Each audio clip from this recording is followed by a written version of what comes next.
시편 89편 19절로 37절 말씀입니다. 시편 89편 19절로 37절 말씀 제가 먼저 읽겠습니다.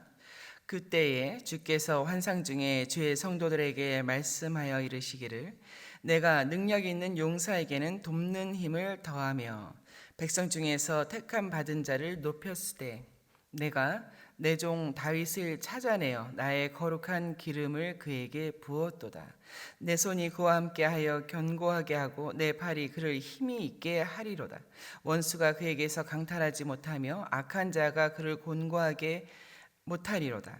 내가 그의 앞에서 그 대적들을 박멸하며 그를 미워하는 자를 치려니와 나의 성실함과 인자함이 그와 함께하리니 내 이름으로 말미암아 그의 뿔이 높아지리로다. 내가 또 그의 손을 바다 위에 놓으며 오른손을 강들 위에 놓으리니 그가 내게 부르기를 주는 나의 아버지시요 나의 하나님이시요 나의 구원의 바위시라 하리로다. 내가 또 그를 장자로 삼고 세상 왕들에게 지존자가 되게 하며 그를 위하여 나의 인자함을 영원히 지키고 그와 맺은 나의 언약을 굳게 세우며 또 그의 후손을 영구하게 하여 그의 왕위를 하늘의 날과 같게 하리로다. 만일 그의 자손이 내 법을 버리며 내 규례대로 행하지 아니하며 내 율례를 깨뜨리며 내 계명을 지키지 아니하면 내가 회초리로 그들의 죄를 다스리며 채찍으로 그들의 죄악을 벌하리로다. 그러나 나의 인자함을 그에게서 다 거두지는 아니하며 나의 성실함도 패하지 아니하며 내 언약을 깨뜨리지 아니하고 내 입술에서 낸 것은 변하지 아니하리로다. 다 같이 읽겠습니다. 내가 나의 거룩함으로 한 번 맹세하였은즉 다윗에게 거짓말을 하지 아니할 것이라. 그의 후손이 장구하고 그의 왕위는 해같이 내 앞에 항상 있으며 또 궁창의 확실한 증인인 달같이 영원히 견고하게 되리라 하셨도다. 셀라. 아멘. 성탄절을 맞아서 특별히 시편 말씀을 보고 있습니다. 시편들 가운데서 참 놀라운 것은 이 신약 시대를 사는 우리 성도들이 감사하고 또 누려가는 이 성탄을 동일하게 기뻐하고 찬양하는 시들이 많다는 것입니다. 성탄 주의 오심, 왕의 오심이지 않습니까? 이 고대에는 왕들이 전쟁을 통하여서 정복한 국가나 도시에 입성하게 될 때에 그때의 상황을 이제 왕의 오심 이렇게 묘사한 건데요. 어떤 장면인지 여러분 상상이 가실 거예요. 장군들이 전쟁을 해서 그 도시나 나라를 정복한 다음에 이후에 그 왕이 오는 것이죠. 그 왕이 온다고 하는 것은 그의 나라가 오는 것이거든요. 우리가 파루시아라고 하는 말로 해서 그 왕이 하나님 나라, 여기서는 하나님 나라가 우리 가운데 오는 것, 이것이 성탄이 되는 것이죠. 월요일 본문이 그랬습니다. 시편 2편 말씀으로서 구세주, 메시아, 하나님의 나라. 6절에서 내가 내 왕을 내 거룩한 산에 세웠으니 군왕들아 헛된 일을 꾸미지 말고 그에게 입맞추라. 우리 월요일 본문이었죠. 또 화요일도 시편을 봤습니다. 시편 45편으로 그의 보좌는 영원하다. 그의 나라의 규는 공평하다. 그래서 10절에서 그러므로 너의 아버지의 집은 잊어버릴지어다. 만민들아 그의 나라를 영원히 찬송하라. 우리 가운데로 오신 왕 그의 나라를 찬송하라. 그랬습니다. 어제 수요일 날은 시편 72편으로 말씀 봐왔죠. 평강의 왕이신 구원의 하나님으로 말미암아 17절에 복을 받으리라. 복을 받으리라. 이렇게 하나님과 그의 나라를 찬송하는 시편들 중에서 이렇게 일부를 묶음으로 해서 보고 있습니다. 주의 오심에 대하여서. 한편 이제 우리 신약 시대에서는 이미 주의 오심 이제 그의 나라를 누리고 있지 않습니까? 근데 그것과 동일하게 어쩌면 우리 지금의 성도들보다 더 환희에 차고 더 감격해하면서 또 그의 나라가 어떠한지를 정확하게 말하고 있다는 것에 놀라지 않을 수가 없습니다. 그리고 오늘 네 번째로 구원의 하나님, 구원의 하나님에 대해서 한 구절을 잡는다면 28절인 것 같습니다. 28절에 그를 위하여 나의 인자함을 영원히 지키고 그와 맺은 나의 언약을 굳게 세우며 라고 하는 28절의 말씀인데요. 먼저 그와 맺은 언약을 굳게 세우다. 굳게 세우다라고 말씀하셨어요. 다윗과의 언약을 이제 기초로 해서 그의 후손에게 주는 언약입니다. 그의 왕위가 견고하리라. 오늘날 성도를 왕 같은 제사장으로 삼으신 것과 같습니다. 굳게 세운다는 말, 굳게 세운다. 그것은 실패함이 없다는 뜻입니다. My covenant will not fail. 실패함이 없다. 나의 언약은 결코 실패함이 없다. 무산되지 않는다. 어떤 상황에서도 너와 맺은 나의 언약이라 하셨어요. 나의 언약은 반드시 내가 이룬다는 말씀이죠. 그래서 오늘 복 있는 사람 묵상교재의 소제목에서 변하지 않는 언약, 이제 이렇게 제목을 붙였죠. 그리고 28절에서 또 하나 볼 수 있는 것은 그를 위하여, 처음에 그를 위하여 이렇게 되어 있죠. 앞부분에 그를 위하여, 개역 한글로는 저를 위하여. 본문에서는 19절에서 택함 받은 자이고 곧 다윗 왕과 물론 그의 후손들입니다. 또 다윗의 후손으로 온 예수 그리스도 안에 있는 우리 성도들이죠. 그를 위하여. 그를 위한다는 것이 무슨 뜻인가? 성경에서 그렇게 그를 위하여, 너를 위하여, 너희들을 위하여라는 말씀이 여러 번 나옵니다. 세 가지로 이야기할 수 있는데요. 이렇게 하나님께서 그를 위하여, 택한 백성을 위하여 하실 때에는 첫 번째로 대표해서라는 뜻이 있습니다. 그들을 대표해서, 이게 무슨 말인가? On behalf of, 대표해서. 예를 들어서 우리 팀을 대표해서 아무개님이 말씀해 주시겠습니다.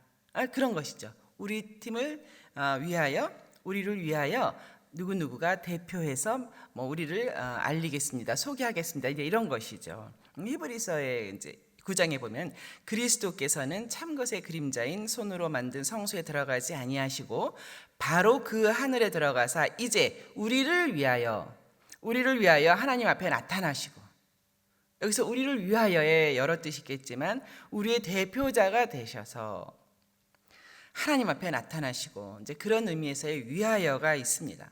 그리고 비슷한 뜻이지만 두 번째로는 대신하다라는 뜻이 있습니다. 대신하다. 특별히 구원에 관하여서는 우리의 죄를 대신하여. 로마서 8장에 자기 아들을 아끼지 아니하시고 우리 모든 사람을 위하여. 이때 위하여라고 하는 것은 대신하여서이죠. 우리 모든 사람을 위하여 내주신 이가 어찌 그 아들과 함께 모든 것을 우리에게 주시지 아니하겠는가. 모든 사람을 위하여, 그들의 죄를 대신하여, 이제 이런 의미입니다. 그리고 세 번째로는 말 그대로 그를 위하여, 그의 유익을 위하여, 영화롭게 하기 위하여, 거룩하게 하기 위하여, 좋게 하기 위하여, 이제 그런 뜻이죠.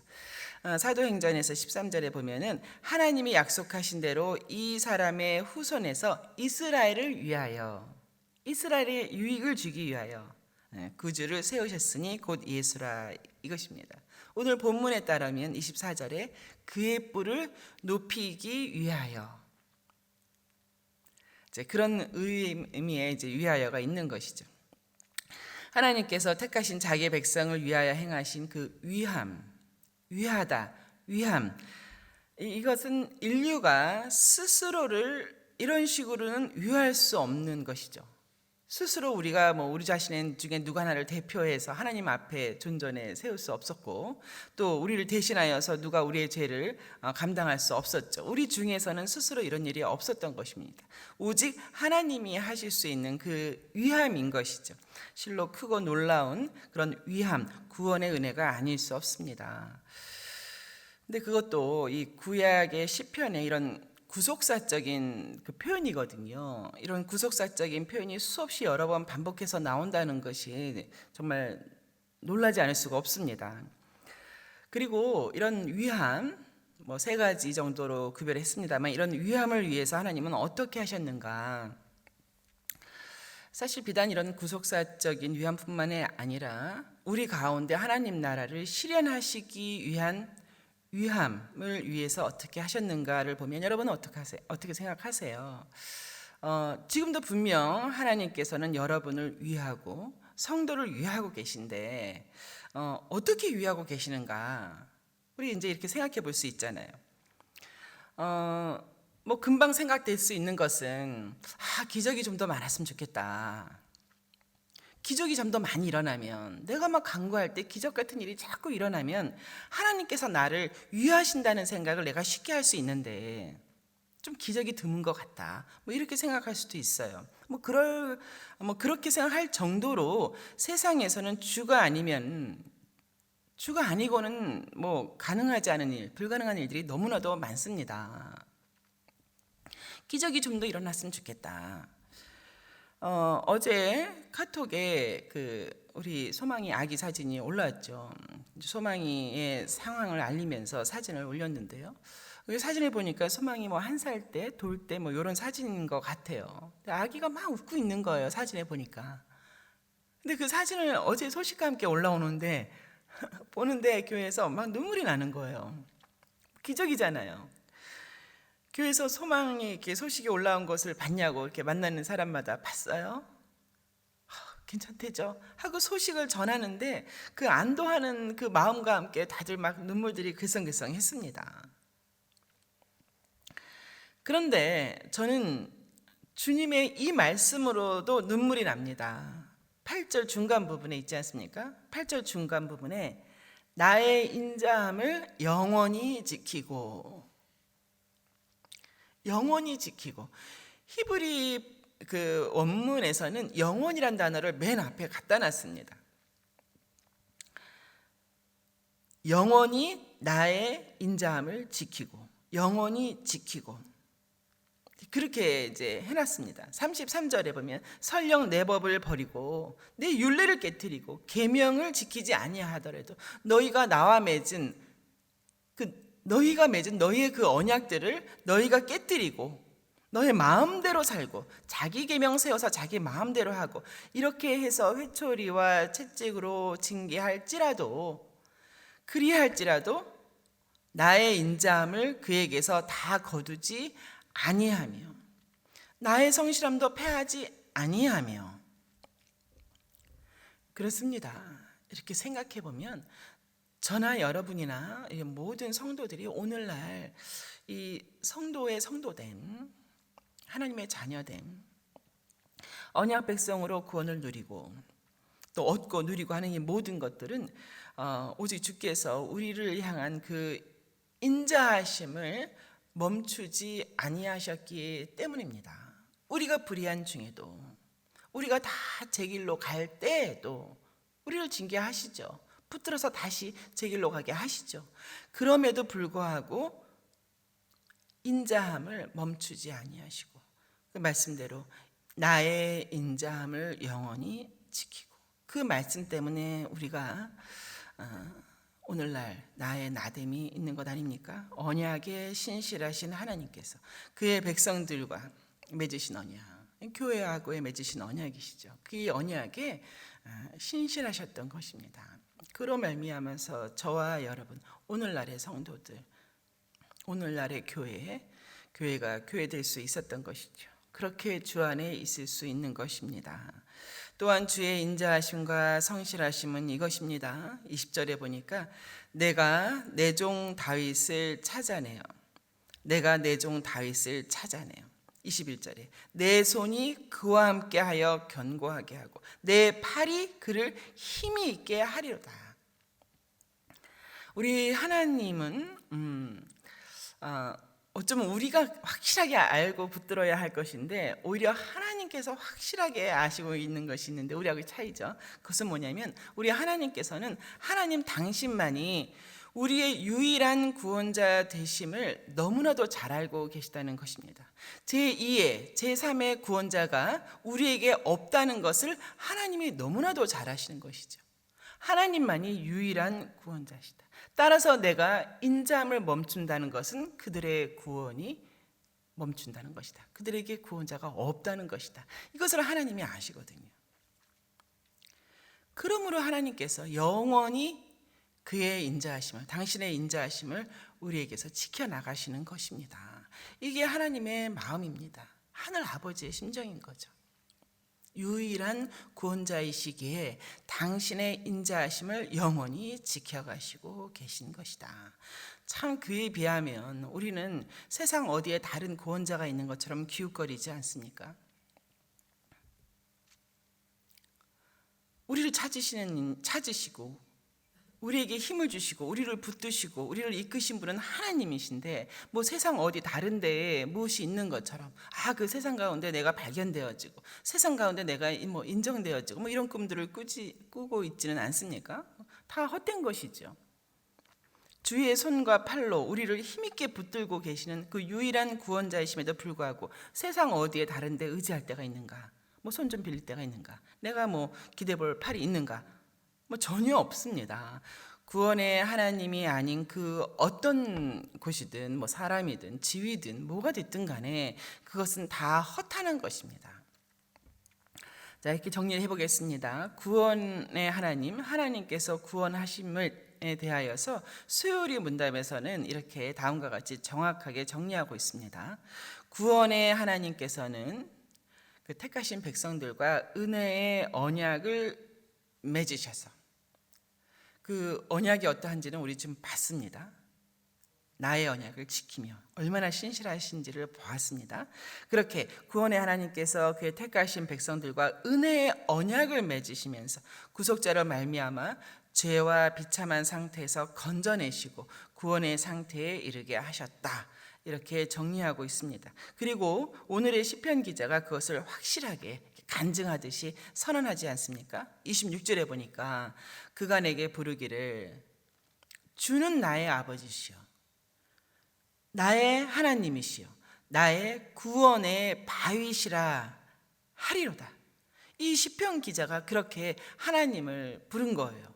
그는 나의 구원이시라.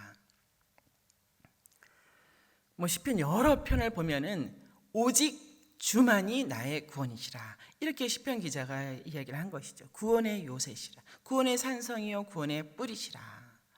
자, 여러분은 어떠십니까? 여러분도 나의 하나님은 나의 구원자시라 이렇게 선언하십니까? 이 찬송이 있고 이 간증이 우리 가운데 있어야 됩니다. 더 나아가서 이것이 이런 찬송이 있고 뭐 간증이 있을 뿐만이 아니라 여기서 떠나서는 아니 되는 것이죠. 오직 주만이 나의 구원자시라. 그가 나의 아버지시라. 그렇습니다. 그분의 손이 한없이 연약한 중에 우리를 붙드시고 또 그의 팔로 저와 여러분을 힘있게 하신 정말로 유일한 구원의 하나님이신 것이죠. 시편 27편 1절에 이렇게 되어 있습니다. 여호와는 나의 빛이요 나의 구원이시니 내가 누구를 두려워하리요. 여호와는 내 생명의 능력이시니 내가 누구를 무서워하리이까. 오직 구원의 하나님으로 말미암아 기뻐하고 구원의 하나님 안에서 호흡해가는 그런 시편 기자의 찬송시들이 오늘 본 시편뿐만이 아니라 여러 군데 나와 있습니다.